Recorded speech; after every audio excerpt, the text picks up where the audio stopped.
Hello, everyone, and welcome to my talk on running Consul on ECS. My name is Luke Kaiso, and I'm a senior engineer at HashiCorp, and I work on Consul. So let me share my screen here, and let's get started. So over here, desktop 2. All right. So we'll go over back here to the slides, and we'll present. So today, what I'm going to be doing is I'm going to be demoing a new tech preview release we have that lets you run Consul on AWS ECS. And if you're not familiar with AWS ECS, it stands for Elastic Container Service, and it's a container orchestrator provided by Amazon. So let's look at our agenda for today. First, what we're going to do is we're going to do a quick intro into ECS for the folks that aren't familiar with it, and we're also going to do an introduction into Consul Service Mesh. Then we're going to talk about the architecture of how we install Consul on ECS. And then we're going to jump into a real life demo. So we're going to install Consul on ECS. Once it's installed, we're going to go through a bunch of different kind of the features of Consul. We can't go through all of them because we don't have enough time, but hopefully we'll cover some of the interesting ones. So yeah, so let's get started on it. So first of all, a little bit of an intro into what ECS is. It's a container orchestrator, which means it takes containers like Docker images, and it lets you run them in the cloud. It's very, very similar to Kubernetes or Nomad. Kind of what of its differences are is it's really focused on simplicity, being able to run containers easily. It doesn't have a ton of features that maybe Kubernetes has, but the trade-off there is it's really easy to get started and it's really simple to run things in ECS. If we look over here at this graphic I pulled from their website, the way it works is you have your image. It could be stored in Amazon Container Registry or in Docker Hub or wherever you want. You can submit it to Amazon ECS, and then you can decide where you want it to run. So currently, Consul only supports running in Fargate. Fargate is a ECS deployment, like I think it's called a launch mode, where basically there's no underlying servers that you have access to. So it's kind of like running serverless. So these images are just running out there and you can't access like the underlying server that they're running on. But they also support running on EC2 VMs. So you could have your own EC2 VMs and then they can run like the Fargate, they can run the EC2 the ECS daemon, and then that will actually spin up the containers on there, but you have access to them through the VMs. So that's what this AWS regions are. And then there's also a couple other places you can run these containers. Currently, we only support Fargate, but we'll look to support these in the future. So yeah, you're kind of your bog standard container orchestrator. You give it a container, it'll run it for you in the cloud. So if we look at what that looks like for an example application, so imagine we have two services here. We have our client service and we have our server service. So these are two microservice applications. You could imagine maybe an architecture where the user accesses the client service, and that is like kind of the web UI. But then when they click on their profile, it needs to load that from another microservice. And so it calls out to say the profile service, and it makes an API call. So the request path looks like you load the website through the ALB here. It takes you to this task running on the ECS cluster, which is like the front end. But then in order to load the profile, it needs to talk to a backend API service. So it makes an API call over to this service over here, which say is the profile service. And that call is being routed currently through another internal ALB.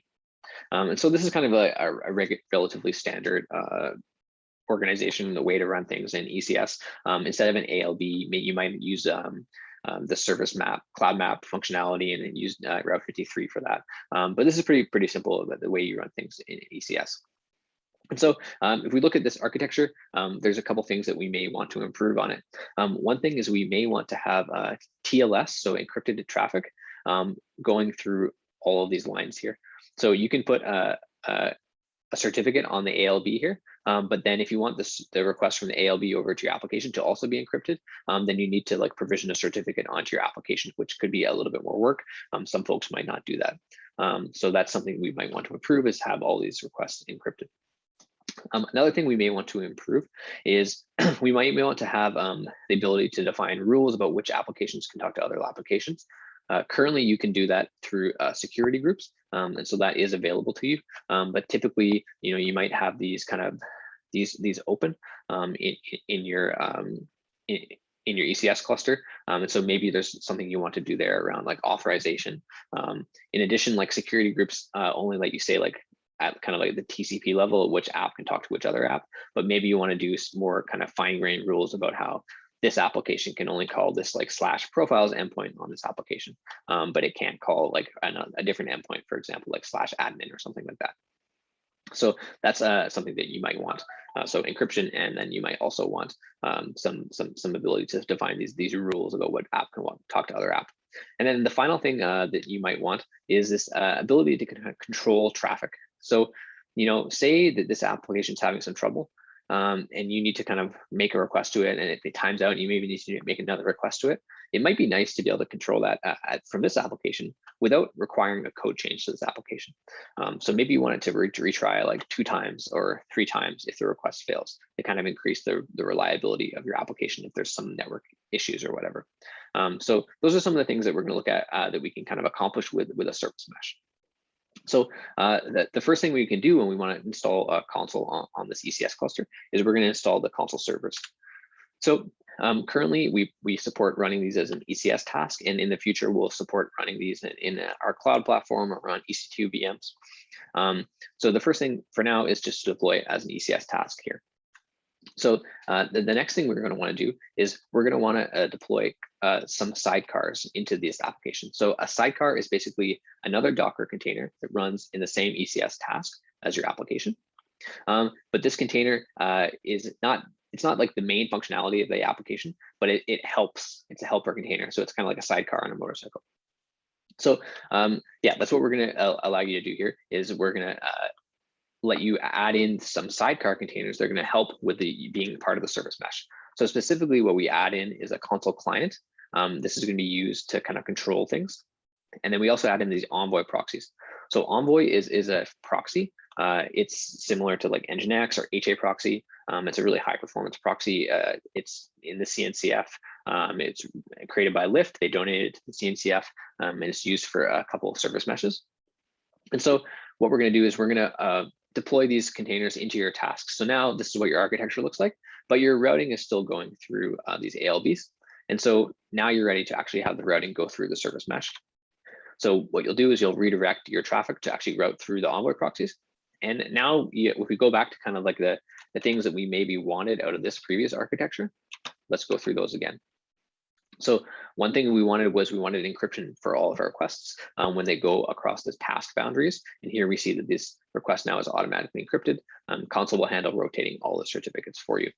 Another thing that you maybe want is the ability to set up certain rules about which application can talk to which other applications. Here now, because these requests are going through these proxies, you could imagine putting up a rule on this proxy about who can talk to it.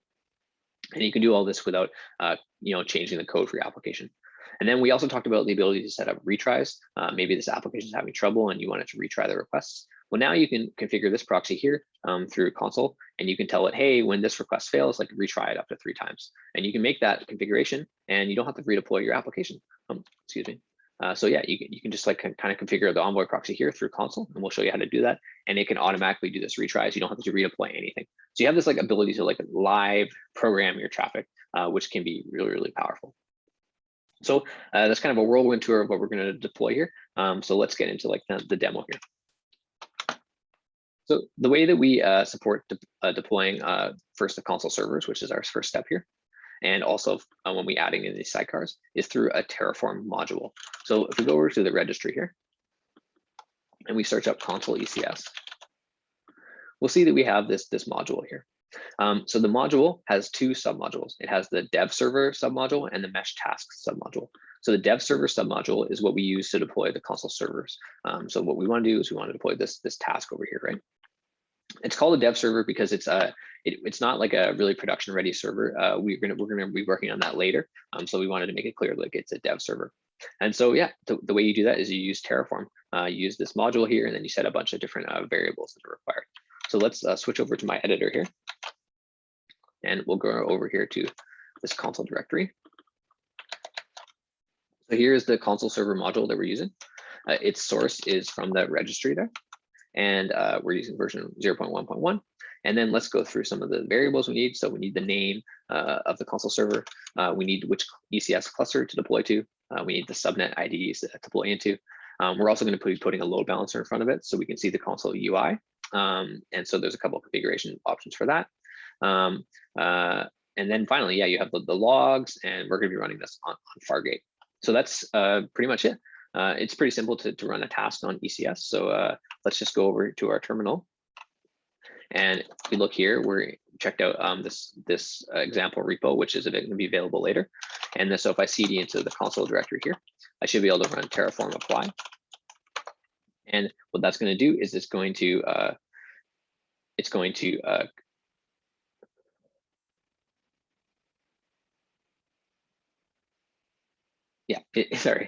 just double checking it was recording. It's going to deploy these things. So I'm just going to pause the recording to make it a little bit faster. All right, so we're back here. And what we've done is we've seen that this has deployed the console servers on ECS, which means we have a URL here we should be able to go to. Here we see we're running the console UI.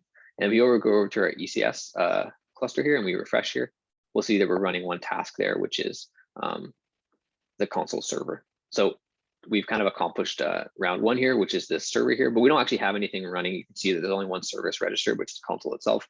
We don't have any service mesh services running. So the next thing we want to do is we want to deploy our two applications. So let's again look at that submodule. So that would be the mesh task submodule. And so the way we wrote this was we wanted to make it really easy to deploy these sidecar containers without having to know exactly all the configuration needed for them. So we wrote this submodule that makes that really easy. So if we look over back at our terminal here, or sorry, not terminal, but our Terraform. So here we have that configuration here. And so we're using this module here. You can see here we're using the mesh task module, and we have two instances, one for the client application, and then further down, we're going to have one for the server application. So that's going to be, if we go back to our slides here, that's going to be one for here and one for here. So if we look at what we have in that configuration, again, we're referencing the module on the registry in version 0.1.1. Family is basically just the name of the application. So it's going to be called the client application. We have a couple of IAM rules that we need. Here we're specifying the port that it's listening on. So that's the request coming in here. It's going to be coming into port 8080 here, and sorry, 9090. And then again, for the server, we're also going to be specifying a port that it gets routed to on. And then here is kind of where we have some differences. So we're specifying that there's an upstream. So in console, an upstream is a request that a service that you need to talk to kind of make your request out to the user. So the example we used previously of like the web service, and it needs the profile service in order to formulate its response. Well, that would be an upstream service. So what we want is we want the client service to call the server service. So we need to set the server service as like an upstream of the client service. So that's what we do here. We say like the destination is going to be the server application, and then the bind port is where the proxy is going to be listening to.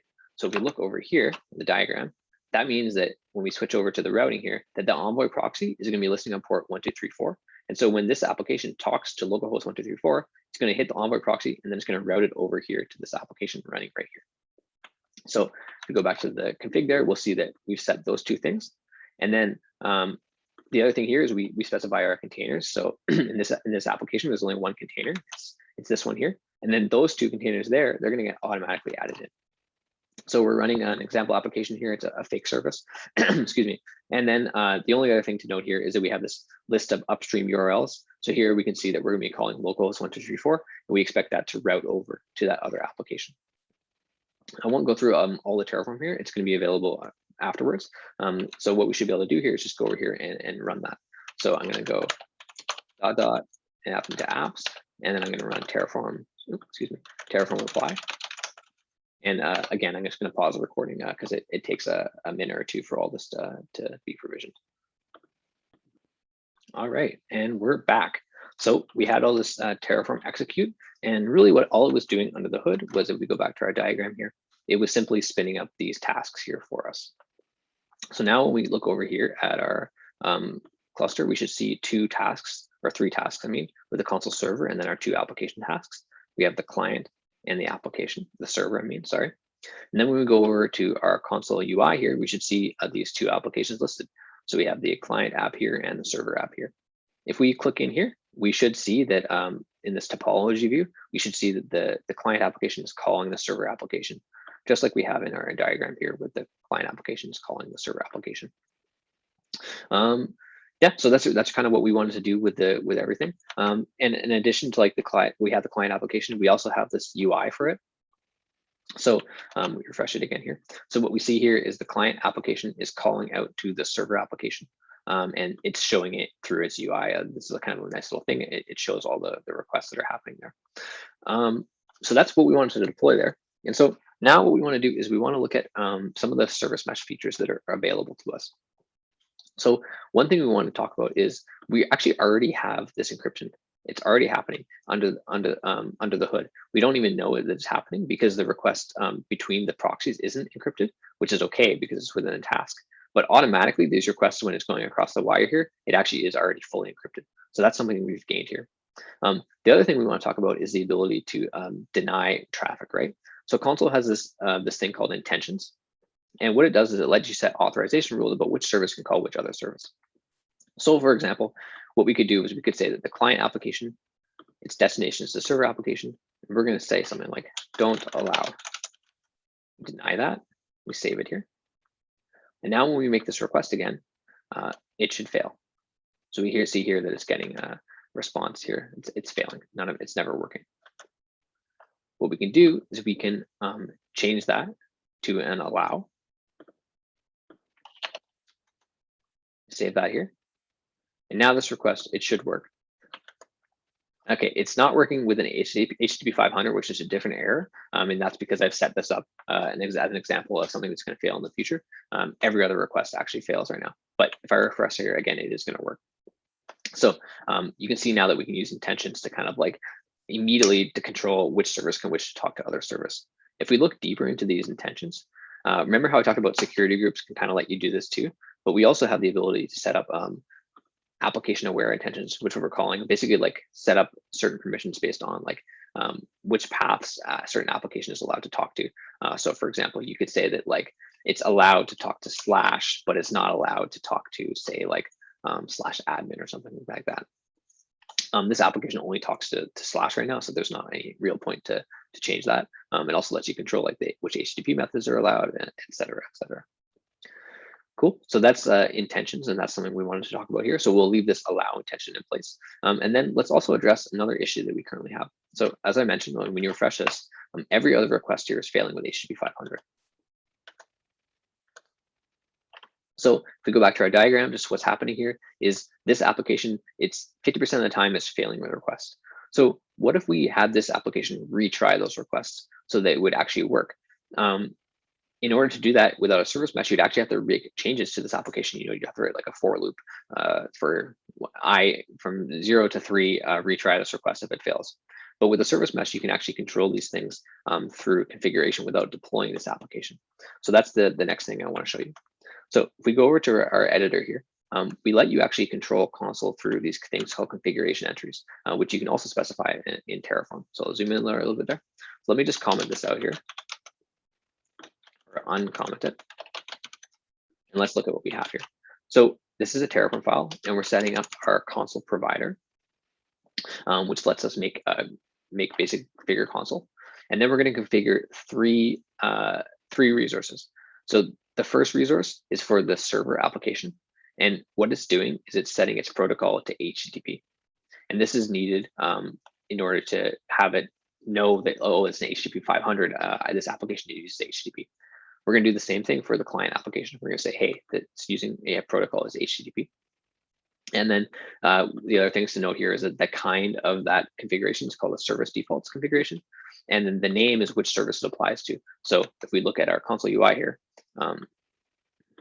services, we see here we have Consul vert example client app. And so that's what this is going to be here. That's going to be the server app, and that's going to be the client app. And then the final piece of configuration, which is kind of what the retries is a service router. And so we're going to have the service router apply to the service app. So if we look over here, it's going to apply to this one here that's being called.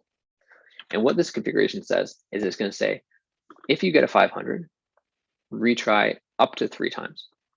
And what this is going to do is it's going to configure everybody that's calling the server application to be able to retry up to 3 times in order for the request to succeed. So before we apply this, let's just go back here and just like show like 50% of the time it's failing, right? Okay, and the request duration is about 100 micros. Sorry, the duration here is about 3.3 milliseconds. So now let's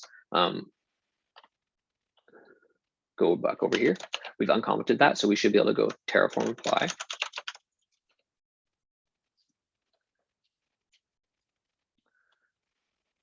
And I'm just going to pause this recording again, just to make that a little bit faster. Okay, we're back here. So we should see only 3 changes. It's going to be trying to create these console config entries. And so we just type yes to apply those changes. And yeah, it's created all 3 of these entries here. And so now when we go back over here, what we should expect is we shouldn't be seeing any 500s. Well, it could retry 3 times. So on the second retry, it should always succeed. So let's refresh here. And we'll see here that it succeeded, but note that the duration was 40 milliseconds. So maybe that one required 1 retry. Okay, this one succeeded. This one succeeded. This one succeeded. Okay, so you can see here that what we've done is our configuration has said, hey, I want you to retry up to 3 times. And now we have a much more reliable application. But we didn't make any changes to these underlying tasks. You can see that these were started at it's 258 right now, and those were started at 250, right? So you can see that these weren't redeployed or anything. Nothing actually changed to the underlying code. These are still running happily. And so what we've done is we've configured the console. Go over here to this view here. We've configured console here. Console has configured the Envoy proxies here to retry the requests up to 3 times. And without any changes to our application, we have this really excellent functionality. So I think that's really the main things I wanted to show you today. A little bit more about how you can get started. So here, obviously, let's go to the registry.terraform.io and then search for Consul ECS, and you should see these things running here. And then we have an example here, which will actually deploy you an example application very, very similar to what we currently have, where you have the client application and the server application and your 2 proxies. And yeah, we're working on this. We have a couple more cool features coming up in the future. We're going to be able to deploy onto HashiCorp Cloud Platform.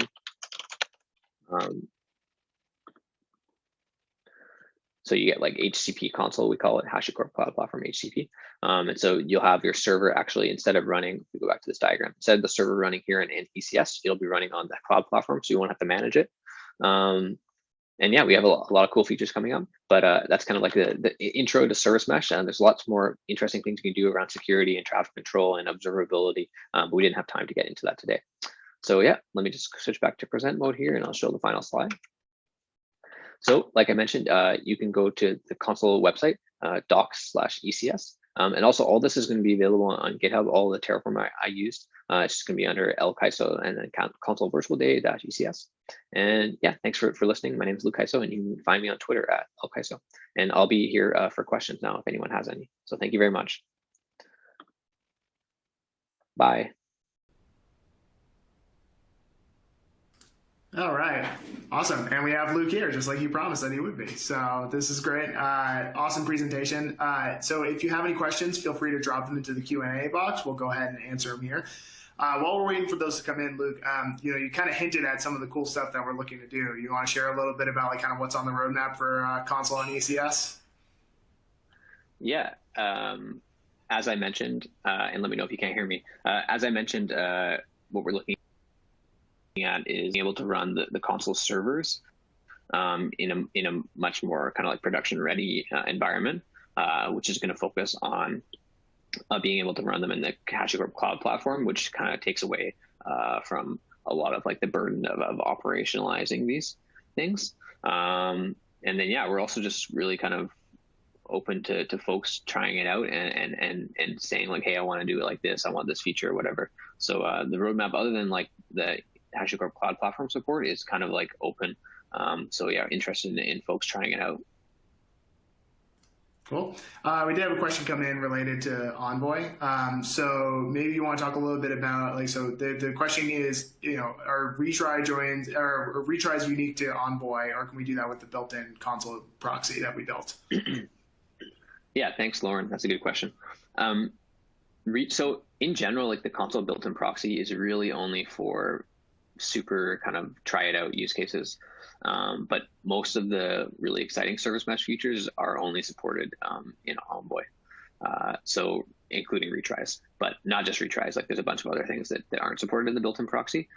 So yeah, we recommend folks use the Envoy proxy. And if there's some reason why that is, like, the main difference between the built-in proxy and the Envoy proxy is you need to have like the Envoy binary like on your system. So if you're having trouble getting that working, then let us know. But yeah, we recommend using Envoy proxy for anything other than like your very first kind of try it out use case. Thanks, Luke. So we had a question come in about Fargate. Is this something that users could avoid, or would that require additional changes? So I guess basically you have to run this on. So right now it's only supported in Fargate, but we do have on our roadmap to be able to support ECS EC2 as well, and it's not that much harder to get that support there. So if the person's asking that, like, do I have to use Fargate? The answer is no. We're going to support ECS EC2. Yeah. I think that was the question. Thanks. This might be a good one. Maybe talk a little bit about I know there's always some questions about like how Consul Service Mesh compares to like Anthos. Maybe just talk a little bit about the differences there and kind of what we offer versus what Google seems to be trying to do with that solution. Sure. Disclaimer, I'm not super familiar with Anthos. But I think like I'd say that the biggest difference is that Consul is kind of platform agnostic. Versus Anthos is very much like you have to have everything in Google Container Engine or Google Cloud Platform. So I'd say that's the bigger difference, is that we support like many different platforms. Like I don't think you could, actually no, I do think Anthos supports managing things in other platforms, but so I could be wrong about that. But I think in the end, like you're going to be like your control plane is going to be in Google Cloud Platform, which might be a bit weird if you're running something in like, I don't know if it supports running in ECS, but for example, like it would be kind of weird to be logging into Google Cloud Platform to manage like your ECS cluster. So off the top of my head, I think that's like the big difference, is that it's a unified control plane that works across all these different platforms and doesn't kind of like pigeonhole you and force you to use one forever. Yeah, I think that's fair. Also, Anthos is obviously a suite of solutions versus, what we're trying to solve for is a very specific type of workflow in terms of like the service mesh challenge, right? Like I think there's some added elements of orchestration and kind of runtime configuration that maybe we're not necessarily looking to dive into with Consul. That is definitely possible. Yeah. And Anthos is pretty new too, so I think that might be something else to take into account. Yeah, for sure. So one of the questions that came in was just around I think that you were using the new 1.10 UI. Which versions of Consul does Consul and ECS support? Is it only 1.10 and above, or is it back towards anything else? Yeah, I was using 1.10 in my demo. It will support multiple versions. It will support 1.9 and 1.10 and further. The actual, like, that was like a beta. So right now the release that you could use out there actually uses 1.9.6, I think. But yeah, it'll support multiple versions of Consul. Yeah, but it is a slick looking UI. So I don't blame you for using that one. I think 1.10 looks really nice. Cool. Yeah, let's see. Any other last minute questions coming in here? I just want to remind folks, I did get another question about it. All these sessions are being recorded. We are gonna post them all. Do not worry. We will have all of them broken out into individual sessions and on HashiCorp.com/resources. Cool. All right, Luke, I really appreciate your time today. Thank you for sharing the information also about how to get started with this, folks. I think this is a really cool feature, and there's going to be some great stuff. If you have any other additional questions that come up about ECS, feel free to drop them in, and we can reply to them in the chat. So awesome. Yeah. Thanks, Luke.